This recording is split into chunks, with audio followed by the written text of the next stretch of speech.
Hey, my name's Maggie. So I'm musically challenged, which means I will not be playing any instruments, nor will I be singing, but that's my mom. Yeah, it's more for your benefit than mine. But I do this little thing called spoken word. And, sometimes I give an introduction for them, and sometimes I just roll with it, so I'm going to roll with it. This is entitled My Very First Love Sonnet. I'm in love. Like Ron Burgundy, I want to shout it from a mountain, but I don't have a mountain. I have a stage and a microphone, which pretty much just means you all have no choice but to listen to me while I talk about this. We met back in high school, me and my love, not Ron Burgundy. But I think it was one of those things where we always kind of knew one another. You know that connection? But we really got to know one another when I started working at the Hartville Pie Factory.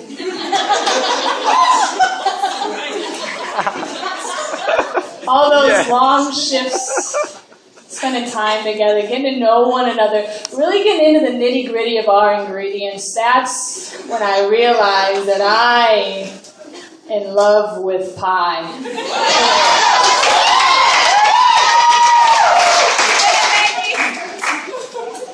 You may laugh, but hear me out while I go Shakespeare on all y'all. It's like this. When pie enters the room, my heart skips a beat, 'cause I know that piece will satisfy me. Maybe not just piece, but more like pie as a whole, whether spoon or fork, plate or bowl. I couldn't care less how you present yourself, 'cause you'll still be good no matter how you look off the shelf. Now, can you believe that some have tried to convince me that my love's not real completely? Saying something about how I only love pie because I can consume it, but let's not be so quick to assume that's not how a lot of us do it, because if we're really honest, we'd admit that loving without consuming is as common as a Chinese-speaking Scotsman, which isn't very common. I hope you're still following. Okay, so for example, why do you think we try to turn all our good deeds into headline news, like just gave away some new shoes anonymously, while synonymously I'm on my phone apparatus making this my new Facebook status, so you all know that I'm such a saint, obviously. Obviously, I only did it so you can see it, because kindergarten was cool, collecting all those gold stars for the good I would do. So focused on yours and mine, but never ours. Maybe our world could use a little less of our love, when we only love so as to consume or else dispose of. Making love, not war, but it seems at the core sometimes it's hard to tell the difference. And even harder to choose out of the using and being used. Now don't get me wrong, I've made sure that pie knows my intentions, saying, listen, pie, this is what I pledge to you, that should those two words I do ever come from my mouth, you can be sure that I do solemnly swear to love you, to cherish you, and to do for you whatever you choose for me, to all that, until that road gets rough. Because these shoes were made for walking, but you'd still get half my stuff, because what's mine is yours even after the divorce and long after we've stopped talking. But love never seems to, does it? Not our love. In fact, it almost always comes out as a shout or at least a really stern teacher's voice. And man, it can be as harsh as Regina George from Mean Girls after you've walked away. Saying, hey, Maggie, you're going to have to work for me, because I don't come free and I got lots of needs, like how I'm going to need you to be shorter, smaller, but not everywhere. Surround your waist, legs, and thin out your hair. Other areas are going to need to be a bit bigger, but that goes without saying.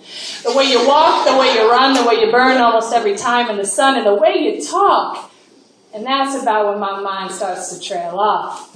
trying to forget that I'm just never enough. While my imperfections can get overwhelming, we continue to buy whatever our love is selling. It sold this idea to a friend that she needed to stop eating in order to feed that feeling, and another to cut in an effort to start healing. Are you hearing this backwards form of teaching, locking up, throwing out the key while our love is stealing right out of open hands? Giving up, giving in to what our love demands, demanding us to choose between using and being used. Because she said this, and he did that, and now my life feels like a worn-out doormat. And my only defense seems to be walking all over yours. So instead of shaking that mud and dirt, I'm dodging healing water as it pours. Instead of believing the truthful cries, I'm welcoming blindness from the lies in this vicious cycle of using and being used. You're just so difficult to turn and refuse to be another slave to limitations, expectations, self-seeking motivations, and all along realizing that we can't do it on our own. But maybe that's the problem. When we tried to. I tried to love you, Pi. But it seems that when I said, till death do us part, I had to realize that death is actually a new start. This death has allowed me to part from that hold that old love had on my heart. And now that I can see clear, and now these lies that I used to hear have somehow died along with the fear of using and being used.